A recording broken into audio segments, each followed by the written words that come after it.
The Warriors clearly need Steph Curry. The Golden State Warriors had their hearts broken on Wednesday night when they were defeated in a shattering way by the Utah Jazz. They had a chance to put the Jazz away and were up by 1 point with just 6 seconds left. But in one of the cruelest, most shocking game conclusions in years, the Warriors ended up losing. It was yet another disappointing loss, yet another failure on the road, and yet another piece of proof of Stephen Curry's importance. Over the last 4 seasons, the Warriors' record with Curry is 112-65, which is a 63% win percentage. And the Warriors' record without Curry during that same time is 24-66, a 26% win percentage. So far in 2022-23, the team hasn't won a single game without Curry. Those numbers say it all. Curry is easily the most valuable player for the team, and they struggle when he's not suited up. Needing Curry badly. Curry is blowing everyone away so far in 2022-23.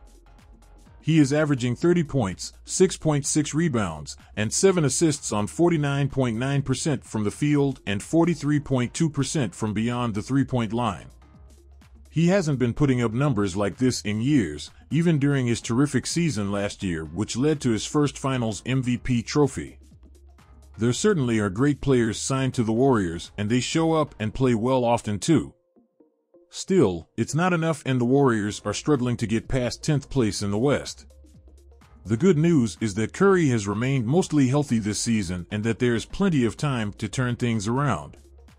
They wouldn't be the first team that started the season poorly, got it together, and was able to compete. You can sum up the final seconds of Wednesday night's Golden State Warriors-Utah Jazz game with one single word: wow. With that word, you can touch upon what the fan bases for both teams were feeling. However, fans of the Jazz were saying an elated wow, while fans of the Warriors were saying a shocked and heartbroken wow. This was a conclusion that had to be seen to be believed. With that word, you can touch upon what the fan bases for both teams were feeling. However, fans of the Jazz were saying an elated wow, while fans of the Warriors were saying a shocked and heartbroken wow. This was a conclusion that had to be seen to be believed.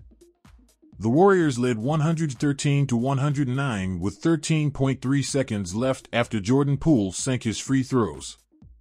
Then Malik Beasley was able to put up a three-point with just 7.8 seconds on the clock.